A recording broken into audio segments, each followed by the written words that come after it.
तो 14 तारीख को अगर मगर लेकिन नहीं, जीत हार का फैसला अल्लाह सुब्हानहू तआला करता है।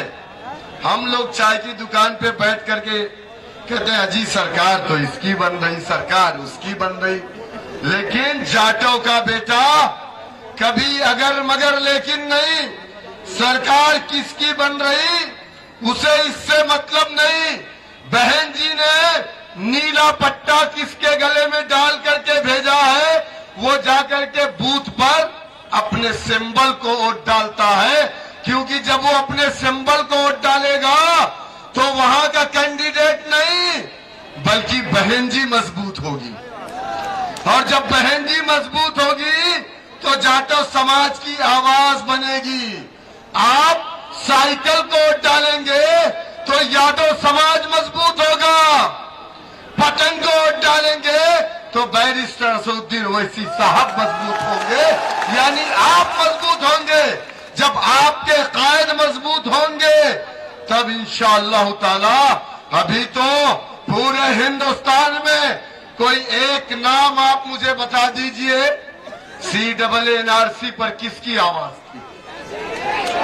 आप पूछिएगा जाकर के उन नाम नहाद समाजवादी, बहुजन समाज, कांग्रेस पार्टी के दलालों से कि जब NRC हो रही थी, हम एहतजाज कर रहे थे, हमें पुलिस की गोलियों से निशाना बनाया जा रहा था, तो कौन था जो हिंदुस्तान की पार्लियामेंट में खड़े होकर के उस काले कानून को फाड़ा था?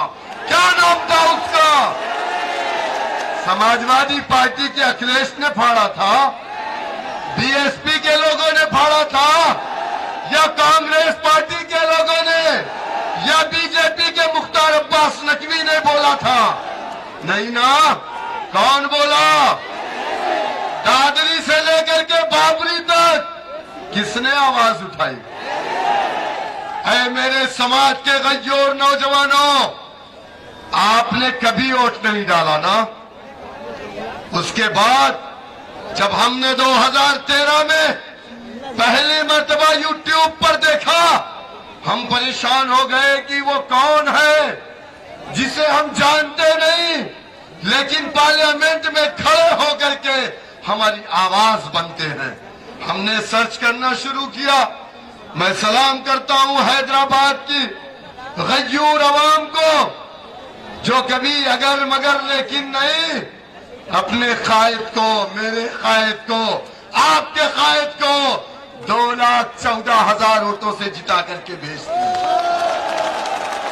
और वो कायद एक इलाके की नहीं, एक लोकसभा की नहीं, एक शहर की नहीं, हिंदुस्तान के गरीबों की, मजलूमों की, SC ST OBC की अगर आवाज है कोई, तो उस आवाज का नाम मजलिस इत्तेहादुल मुस्लिमीन बैरिस्टर असदुद्दीन ओवैसी साहब।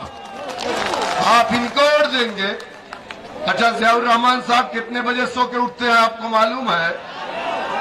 कितने बजे? 12 बजे। 12 बजे उठते हैं। हाफिज वारिस साहब 6 बजे। तो वहां आप लाइन लगाए रहेंगे, पुलिस वाला रास्ते में रोक लेगा, डंडे मारेगा, हवालात में डालेगा, ज़ियाउर रहमान का फोन नहीं उठेगा। जब पहुंचोगे तो 2 बजे शहंशाह उठ करके नीचे आएगा। और हाफिज वारिस साहब 5 बजे, 4 बजे, 2 बजे आपकी खिदमत में हाजिर है। आपके कायद का नंबर पूरे हिंदुस्तान के पास है, हर कोई फोन करता है। मैंने सुना है जिनके घरों में पानी भी नहीं आता, वो भी फोन करके कहते हैं असद साहब मेरे घर में पानी नहीं आता। मेरे कायद लोकल कारपोरेटर को लाइन पे लेकर के बात करते हैं, देखो मियां उस घर में पानी नहीं आ रहा है, वो परेशान है, ये काम है मजलिस इत्तेहादुल मुस्लिमीन का। एक बार अगर आपने मौका दिया, ये 4 बार 5 बार के MP, मेरे कायद भी 4 बार के MP है, जाओ हैदराबाद को देख करके आओ। 14,500 गरीब बच्चों को मजलिस इत्तेहादुल मुस्लिमीन मुफ्त में तालीम देती है। असरा हॉस्पिटल 2200 बेड का, ओवैसी हॉस्पिटल 2400 बेड का, महीने डॉक्टर को फ्री में दिखाइए, कोई फीस नहीं। ये काम है। इन्होंने क्या बनवाया, क्या बनाया?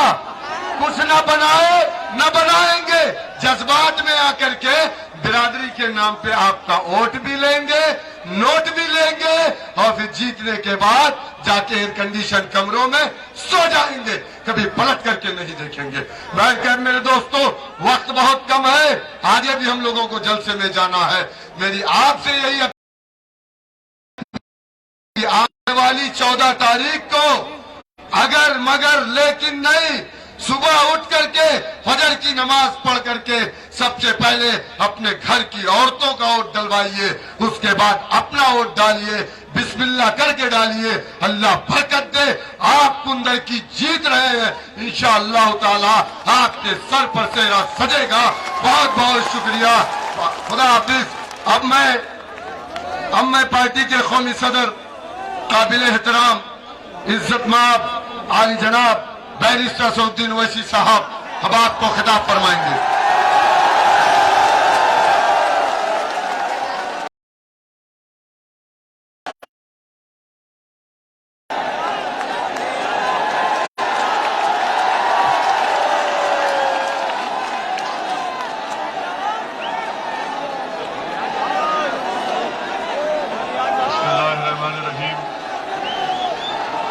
अस्सलामु अलैकुम वरहमतुल्लाहि वबरकातुहू। मोहतरम जनाब हाफिज वारिस साहब जो कुंदरकी के मजलिस इत्तेहादुल मुस्लिमीन के उम्मीदवार हैं, मोहतरम जनाब शौकत साहब जो उत्तर प्रदेश के मजलिस इत्तेहादुल मुस्लिमीन के सदर हैं,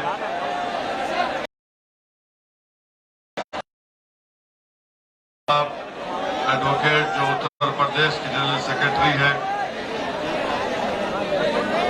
शहनशीन मंच पर बैठे हुए तमाम मजलिस के जिम्मेदारान, मेरे गयूर नौजवान साथियों, बुजुर्गों, और आज मेरी ये खुशकिस्मती है कि हमारे दरमियान में कुंदरकी की एक मशहूर और बुजुर्ग शख्सियत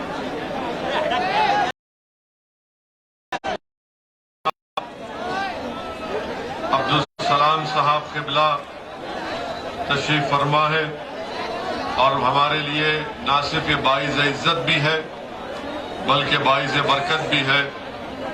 मुझे बताया गया कि हजरत मौलाना अब्दुल सलाम साहब क़िबला अल्लामा हबीबुर रहमान मुजाहिद मिल्लत के खलीफा और शागिर्द भी हैं। खुशकिस्मती है मैं हजरत मौलाना अब्दुल सलाम साहब का खैर मुकद्दम भी करता हूँ, उनका शुक्रिया भी अदा करता हूँ और जरूर ऐसे अल्लाह वालों की मौजूदगी से हमारी इस मीटिंग और पुरनूर हो जाएगी और उनकी दुआओं से इंशाअल्लाह ताला, आप तमाम की दुआओं से अल्लाह सुब्हानहू व तआला हाफिज वारिस को यहाँ से कुंदरकी का एक नया विधायक बनाकर उत्तर प्रदेश की विधानसभा में भिजाएगा।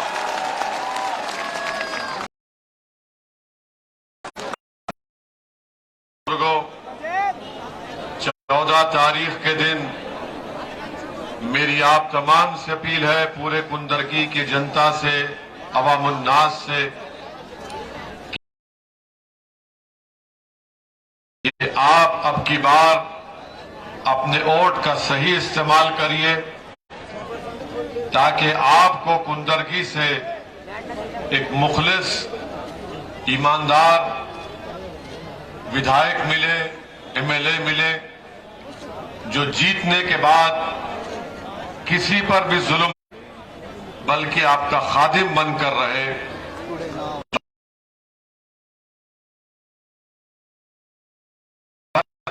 महसूस करे और आपके मसाइल, आपकी तकलीफ को हल करने के लिए दौड़ता रहे। और साथ ही साथ आप एक ऐसे विधायक को वोट देकर कामयाब करेंगे जो उत्तर प्रदेश की विधानसभा में जाकर खामोश नहीं बैठेगा, जो उत्तर प्रदेश की विधानसभा में जाकर कुंदरकी के अवाम की तकालीफ का जिक्र भी करेगा, हुकूमत वक्त से सवालात करेगा और जालिमों के जुल्म का जिक्र करके उनको मजलूमों को इंसाफ भी दिलाएगा। ये काम मेरी नजर में हाफिज वारिस साहब ही कर सकते हैं, ना समाजवादी के उम्मीदवार कर पाएंगे। इसलिए नहीं कर पाएंगे, समाजवादी पार्टी में इजाजत नहीं है जबान खोलने की और बसपा में इजाजत नहीं है बगैर इजाजत के सांस लेने की। तो एक तरफ ना जबान खोल पाएंगे भैया के सामने, दूसरी तरफ बहन जी के सामने सांस भी नहीं ले पाएंगे और हम घुटन की जिंदगी नहीं गुजार सकते। हम ना खामोश बैठेंगे, ना किसी के सामने डर कर सर झुकाएंगे, बल्कि जब दुनिया में आए तो आपने 3 मर्तबा वोट दिया और क्या हासिल हुआ आपको? यहां पर बच्चों पर मुकदमे, जमीन पर कब्जा, गांव-गांव में लड़ाई लगाना, ये काम आपको दिया गया था करने के लिए, वो ये काम किए। और समाजवादी पार्टी में अब मुस्लिम अल्पसंख्यक समाज के नेताओं की कोई अहमियत नहीं है। आजम खान जेल में है और अखिलेश बाहर हैं। आजम खान पर इल्जाम कि उन्होंने अपने मंत्रालय में ज्यादा लोगों को नौकरी दी, तकर्रुर किया, और अखिलेश यादव तो दूध के धुले हुए हैं ना। अब आप खुद फैसला कर लो। तो इसीलिए आपके लिए बेहद जरूरी है कि कुंदरकी की जनता हाफिज वारिस को अपने कीमती वोट देकर उनको कामयाब करके अपना विधायक बनाए, ताकि हाफिज वारिस जब इंशाअल्लाह आपके दुआओं से और नबी करीम सल्लल्लाहु अलैहि वसल्लम के सदक़े और तुफैल से कामयाब होगा, तो हाफिज वारिस उत्तर प्रदेश की ऐवान को हिला हिला कर रख देगा इंशाअल्लाह ताला। आज आपने हाफिज वारिस की तकरीर को सुना। हाफिज वारिस आपसे कह रहे थे प्यारो प्यारो प्यारे प्यारे कह रहे थे ना, मगर जब हाफिज वारिस विधानसभा में जाएंगे तो कहेंगे प्यारे नहीं कहेंगे, कहेंगे सुनो जालिमों, कुंदरकी की जनता से इंसाफ करना पड़ेगा। सुनो इख्तिदार की कुर्सियों पर बैठने वालों, अब तुम हमसे हमारा हक नहीं छीन पाओगे। ये जबान, ये बेबाकी समाजवादी पार्टी अपने अल्पसंख्यक नेताओं को इजाजत भी नहीं देगी बोलने की, इसलिए कि समाजवादी पार्टी में ये तय हो चुका है कि जो भी अल्पसंख्यक समाज का नेता होगा, मुसलमान उससे कहा जाएगा कि तुम्हारे सिर्फ 2 काम, एक काम दरी बिछाना, दूसरा काम नारा लगाना भैया तुझ पे जवानी कुर्बान। तो क्या आप दरी बिछाएंगे? क्या आप दरी बिछाएंगे? क्या आप अपनी जवानी को भैया पे कुर्बान करेंगे या इस दीवाने का साथ देंगे? मैं ये नहीं कह रहा हूं कि अपनी जवानी को मुझ पे कुर्बान करो। क्यों नहीं कह रहा हूं? मैं खुद जवान हूं और मैं इंशाअल्लाह जवानी रहूंगा। दाढ़ी थोड़ी वाइट हो गई धूप में, मगर मेरी अम्मा आज भी मुझको कहती है मेरा बच्चा, इसीलिए मैं ऑलवेज यंग हूं। मैं अपनी जिंदगी को तुम पे कुर्बान करूंगा इंशाअल्लाह ताला। मैं तुम पर आंच आने नहीं दूंगा, मुझ पर गोलियां चले, कुछ चले, मगर मैं अपनी जिंदगी को गरीब और मजलूमों के इंसाफ के लिए, आपके हक के लिए, आपका जायज मुकाम दिलाने के लिए और हाफिज वारिस को आपका नेता बनाने के लिए हम एक एक जिंदगी की सांस को उस पर सर्व कर देंगे। तो मैं आपसे अपील कर रहा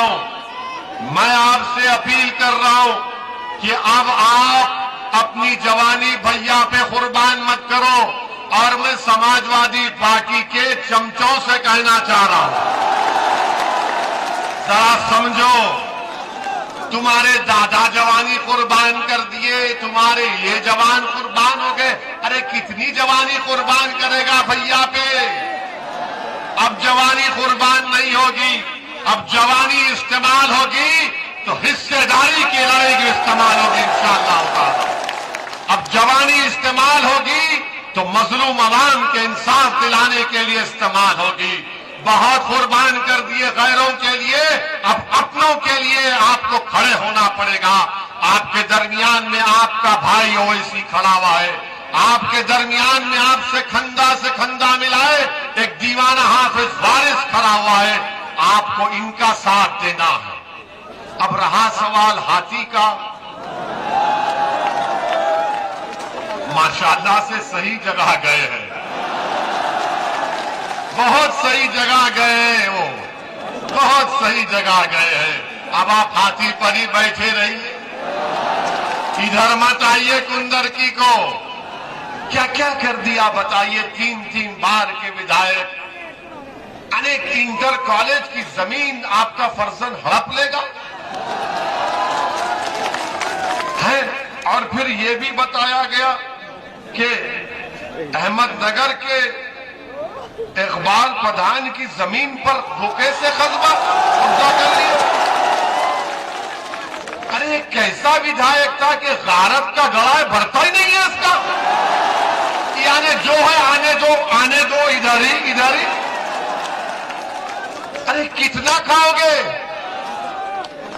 कफन जब पहनकर खबर में जाएंगे तो उसमें जेब नहीं रहता ना, उसमें तो सिर्फ आमाल जाएंगे। मगर ये तो बोल रहे कहां से भी आता, आने यहां से खाएंगे, कान से खाएंगे, काका से खाएंगे।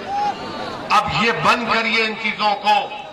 कुंदरकी की आवाम से अपील कर रहे हैं कि आपने सबको मौका दिया, समाजवादी को दिया, आपने समाजवादी के बुजुर्ग उनको एमपी बनाया, एक नहीं 5 मर्तबा बनाया।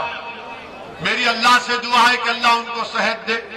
मगर अब आपको मुस्तकबिल का सोचना है, मुस्तकबिल का सोचना है।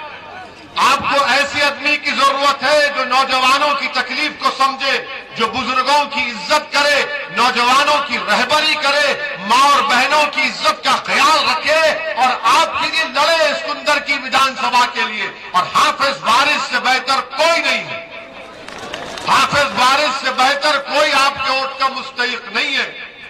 हाँ, ये लोग आएंगे, बहुत से इल्जामात लगाएंगे।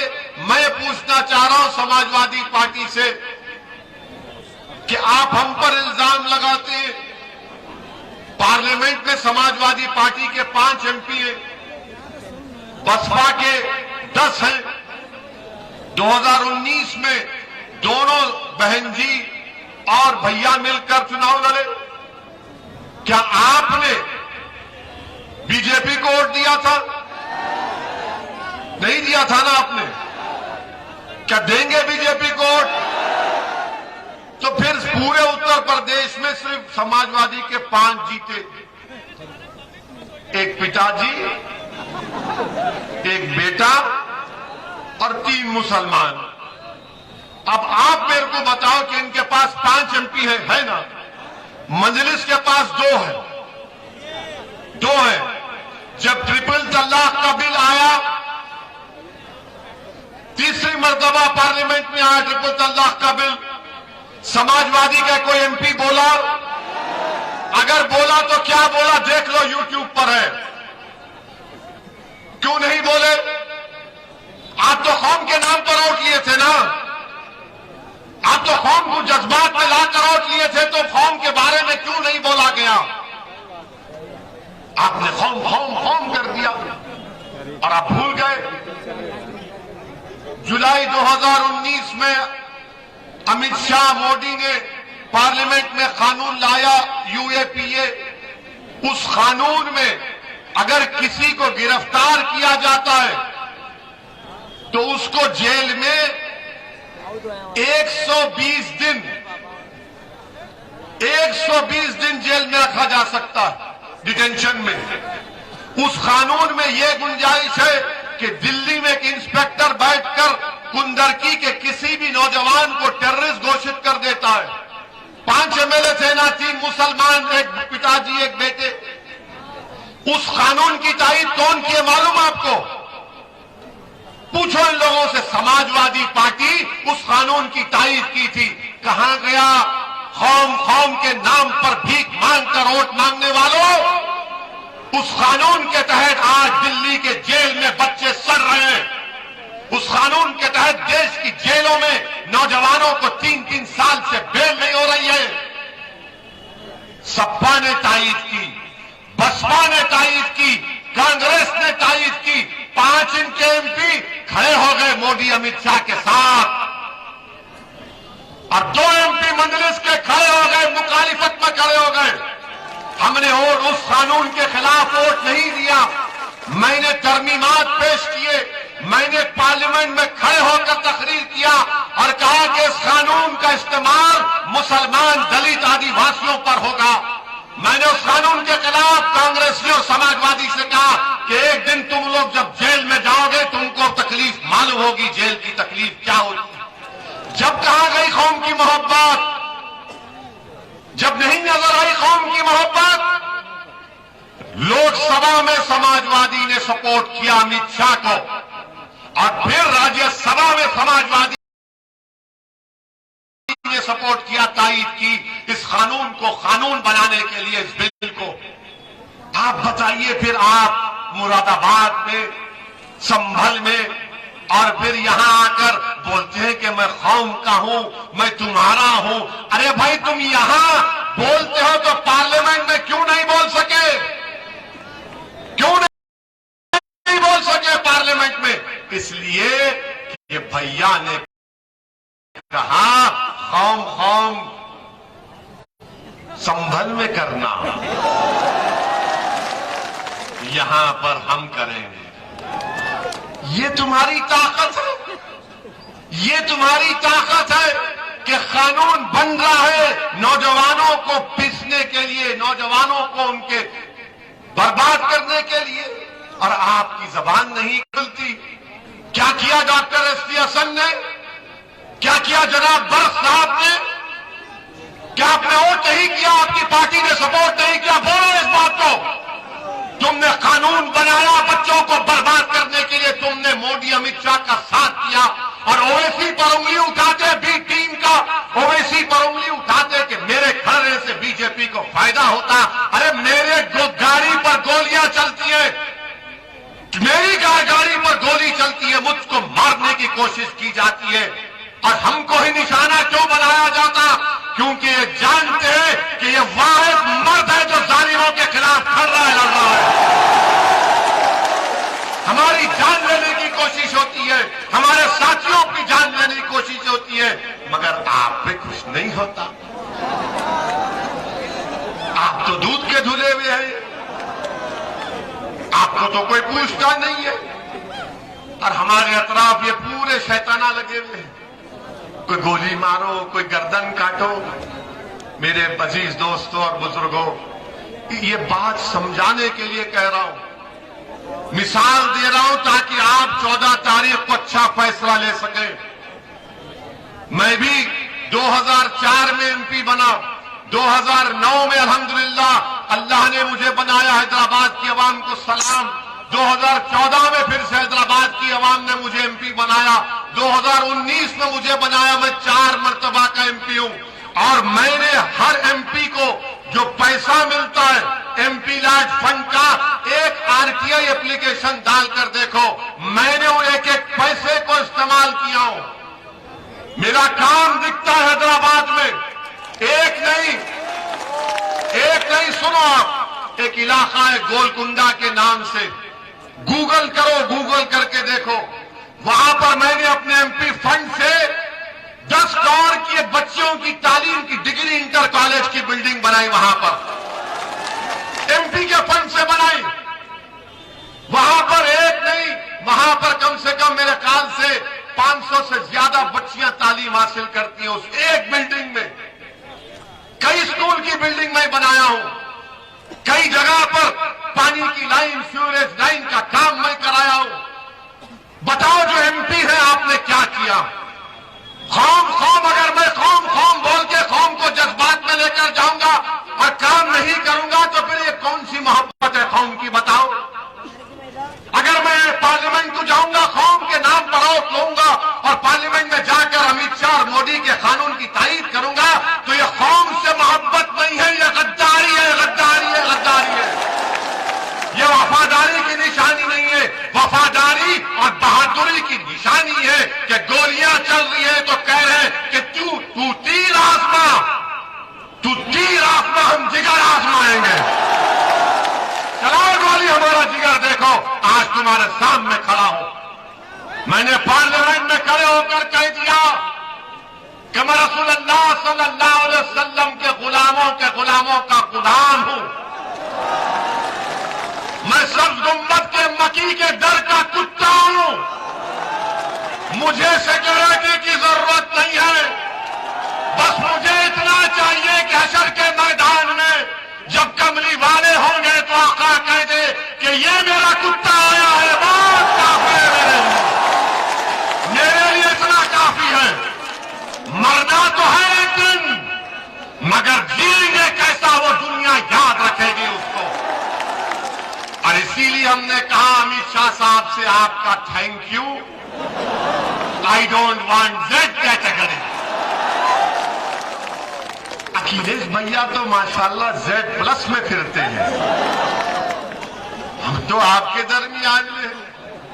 अभी देवबंद गए थे तो हमको ऐसा टूट पड़े कि सब तोड़ दिए।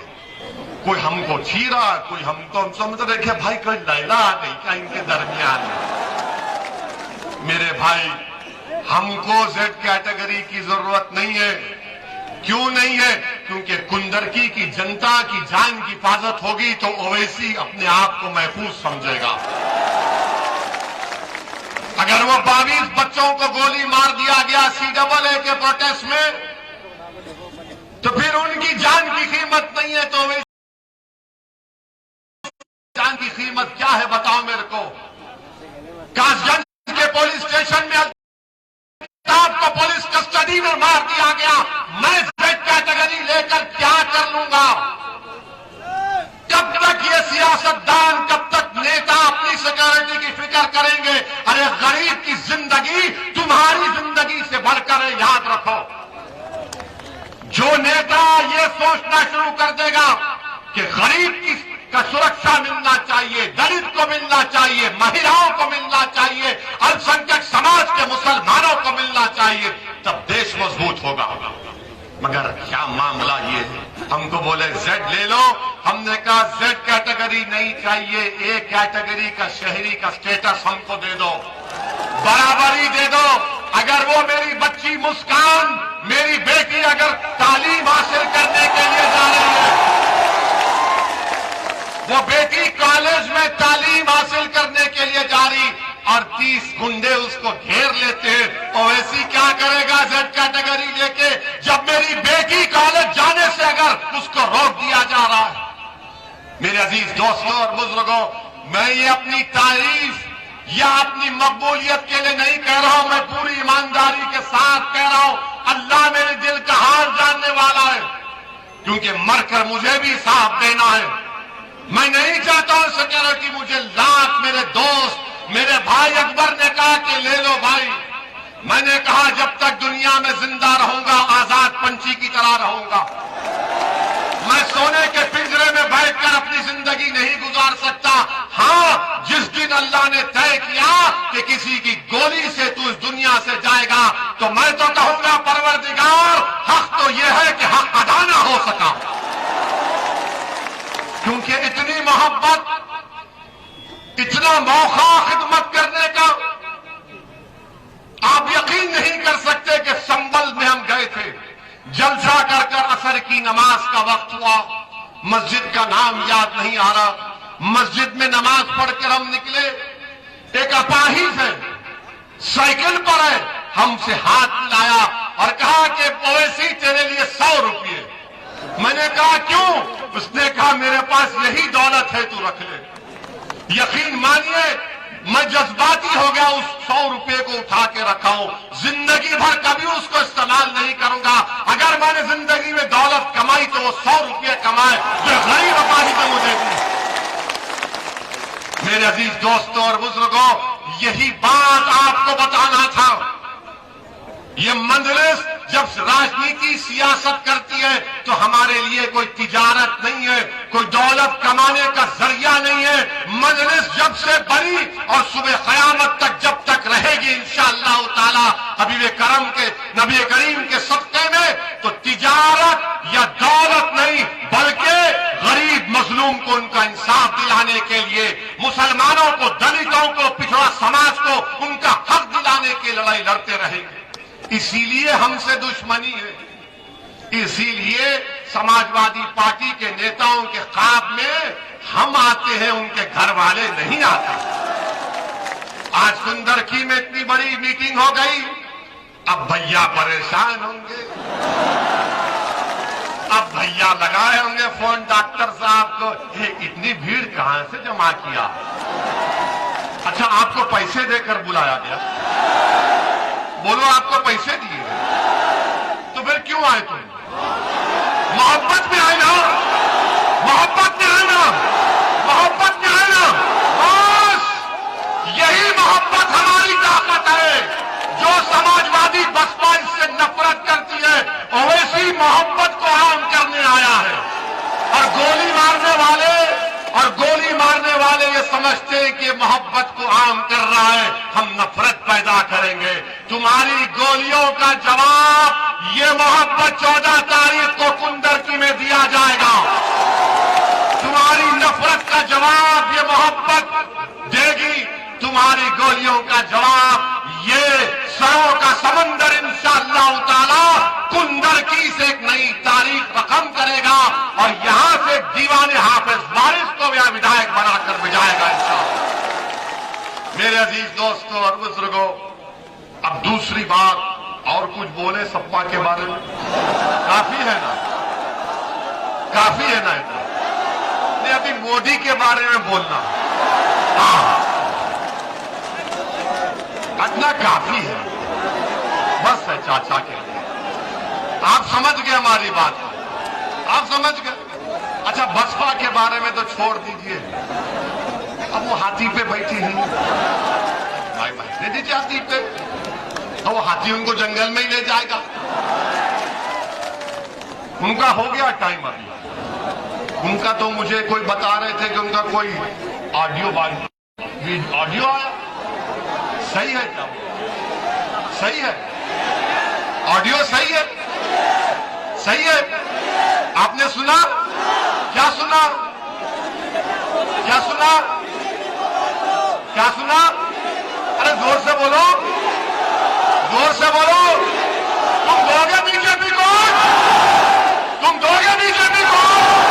तो सुनो हाथी पर बैठने वाले, तुम तो घर में बैठ जाओ, अब तुम्हारा काम हो गया।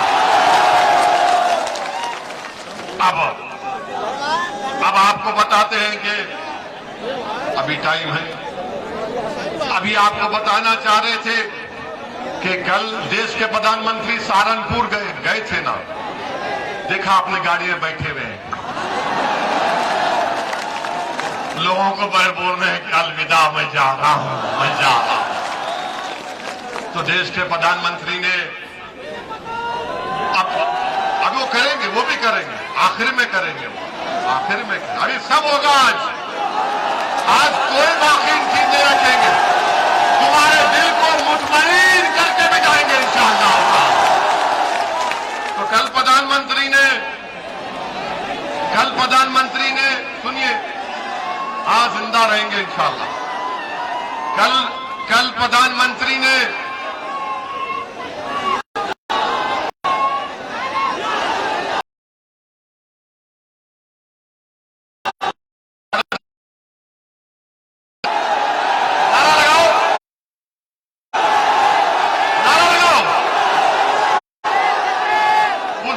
क्या नारा था मुस्कान का? उस बच्ची का मुस्कान का नारा क्या था? बच्ची का नारा क्या था? ये मैं नहीं बोला, तुम बोले, तुम पर केस, वरना मीडिया वाले बोलेंगे ये भड़काओ भड़काओ कर रहा था। हम नहीं बोले ना। हाँ बैठिए आराम से, अभी जोश, अरे इतना जोश में नहीं आई, बैठो आराम से। अरे तुम तो इतना जोश में आ गए कि अब तो भैया तो परेशान नहीं हो जाएंगे। तो कल सहारनपुर में देश के प्रधानमंत्री आकर एक तकरीर करते हुए कहा, देश के प्रधानमंत्री ने कि भाइयों बहनों, हमने मुस्लिम महिलाओं के लिए ट्रिपल तलाक का कानून बनाया। मोदी जी आपको बड़ी मोहब्बत है, मगर देश के प्रधानमंत्री ये बताना भूल गए कि ट्रिपल तलाक का कानून मुस्लिम महिलाओं की बर्बादी का बाइस बन रहा है। अगर कोई मुसलमान ट्रिपल तलाक कहता है तो गुनाह करता है। ये उलमाओं ने कहा, मैंने नहीं कहा। मगर मोदी जी क्या बोलते हैं कि कानून के लिहाज से शादी खत्म नहीं हुई, मगर उस पर एफआईआर होगा, वो जेल को जाएगा, और जेल में अगर कोर्ट उसको 2 साल की सजा देती है तो मोदी जी का कानून ये कहता है कि 2 साल वो जेल में रहेगा और हमारी बेटी उसके निकाह में रहेगी और 2 साल तक शादी नहीं कर सकती। वो जेल में रहेगा, हमारी बच्ची बाहर रहेगी। और मोदी जी ने उस अपनी हमारी मुस्लिम बहनों से कहा कि भाइयों बहनों, जब वो 2 साल की सजा काट कर जेल से निकलेगा तो आप लोग बैंड बाजे को लेकर जाइए, फूल का एक माला लेकर जाइए, हाथ में एक गुलाब जामुन या मिठाई लेकर जाइए, और जब वो पागल घड़ा निकलेगा जेल से तो बाजे वाले ये बजाना चाहिए धुन कि बजाओ फूल बरसाओ, बहाओ फूल बरसाओ, ट्रिपल तलाक देने वाला बाहर निकला। आप बताइए वो औरत कोर्ट में कैसा प्रूफ करेगी? अगर किसी के घर में वो बदमाश किस्म का आदमी बोल देता है, क्या कोई घर वाला जाकर बोलेगा हाँ हमने सुना था इसको बोलते हुए? वो पूरा औरत पे, महिला पे डाल। मोदी जी, आपका मकसद एक ही था कि मुस्लिम नौजवान जेल में जाए और मुस्लिम महिला रोड पर आए, जो आपने ये कानून बनाया। इसीलिए हम उसकी मुखालिफत कर रहे थे, इसीलिए हम उसकी मुखालिफत कर रहे थे। मगर ये टीवी पर बैठने वाले, मोदी जी के चाहने वाले, आप मुस्लिम महिलाओं को दबाना चाह रहे हैं, हमको दबाना चाह रहे। हम खुद दबे हुए हमारे घर में, हमको मालूम क्या हाल है हमारा। हमसे लोग पूछे कि तुम इतना भड़काऊ भाषण क्यों देते, तो हम बोले घर में नहीं बोल सकते, बाहर निकल के बरास निकाल सकते। अब क्या बोलेंगे इनको? ये कोई बात है? अरे मोदी जी, आप तो बोल देना चाहिए था कि देश की बच्चियां जो निकाब हिजाब या कुछ नहीं पहनती, खूब पढ़ाओ, देश को मजबूत करो। मगर मोदी जी कुछ नहीं बोले, कुछ नहीं बोले। अरे अगर सर पे हिजाब और निकाब पहनना इल्म हासिल करने के लिए स्कूल को, कॉलेज को जा रहे हैं तो उसकी मुबारकबाद देना चाहिए। मगर सुन लो, हम जब तक जिंदा रहेंगे इंशाअल्लाह ताला दाढ़ी भी रखेंगे, टोपी भी पहनेंगे, निकाब और हिजाब पहनकर इस मुल्क की जमहूरियत को मजबूत करेंगे। हम इस पर कॉम्प्रोमाइज नहीं करेंगे। हाँ, कोर्ट का फैसला आएगा, देखेंगे क्या होगा। मगर अगर आप तय करेंगे कि मैं क्या खाऊंगा, क्या पहनूंगा, मेरी बेटी हिजाब पहनेगी या नहीं पहनेगी, नहीं, मेरी बेटी है और मेरी बेटी बासलाहियत है, वो उसके पास बाइख्तियार है, वो पसंद करेगी तो पहनेगी, और जब पहनेगी तो आप उससे नहीं उतरा सकते, नहीं उतरवा सकते इंशाअल्लाह। और मैं जानता हूं, आप जानते कि हिजाब और निकाब पहनकर मुस्लिम बच्चियां डॉक्टर बन रही हैं, इंजीनियर बन रही हैं, गाड़ी चला रही हैं, मोटरसाइकिल चला रही हैं, अरे हर मामलात में आगे बढ़ रही है। आपको इससे बड़ी जलन क्यों हो रही है? बड़ी जलन हो रही। अरे मेरे घर का मामला है ना, मेरे घर में अगर कुछ हो रहा है तो तुझको क्या फिक्र? नहीं, तेरे घर में मैं झांक कर देखूंगा क्या हो रहा है। अब बताइए कौन सी पॉलिसी है? भारत के संविधान में चॉइस, यानी आपको जो चीज पसंद है वो फंडामेंटल राइट हो चुका है। सुप्रीम कोर्ट का जजमेंट है पुट्टू स्वामी का। अब ये लोग बार बार मेरे को परसों टीवी चैनल पर एक बुलाए, हमको बोले नहीं ये हिजाब और नकाब से महिलाओं को दबाया जाता है। मतलब कितने महिलाओं को जानती है आप? मुस्लिम महिलाओं को कहां दबाते हैं हम तो चाहते हैं कि तरक्की करे। आप स्कूल नहीं खोलना चाहते? कुंदरकी में स्कूल खोले, पढ़ाई का इंतजाम किया, गवर्नमेंट का डिग्री कॉलेज गए, कुछ नहीं, मगर आप ऊपर से ये सब बातें हो रही हैं। बहरहाल मेरे अजीज दोस्तों और बुजुर्गों, हम आपसे अपील करना चाह रहे हैं कि अपनी शनाख्त को बरकरार रखिए, अपनी शनाख्त को बरकरार रखिए, गीरत को बरकरार रखिए, अपनी हमियत को बजिंदा रखिए। और अगर आप अपनी शनाख्त को खत्म कर देंगे, अपनी हमियत को, अपनी गीरत से दस्तबरदार हो जाएंगे, तो दुनिया में कुछ हासिल नहीं होगा। तो इसीलिए आपसे अपील कर रहे हैं कि आप 14 तारीख के दिन इंशाअल्लाह ताला आप तमाम लोग हाथ उठाकर ये बता दीजिए कि आप हाफिज वारिस के पतन के निशान पर बटन दबाएंगे इंशाअल्लाह ताला। पूरे उठाइए। और जब क्या होगा उस दिन 14 तारीख के दिन पतन संसार के कुंदरकी में खींचेंगे, उसको कामयाब करेंगे। अस्सलाम वालेकुम व रहमतुल्लाहि व बरकातहू।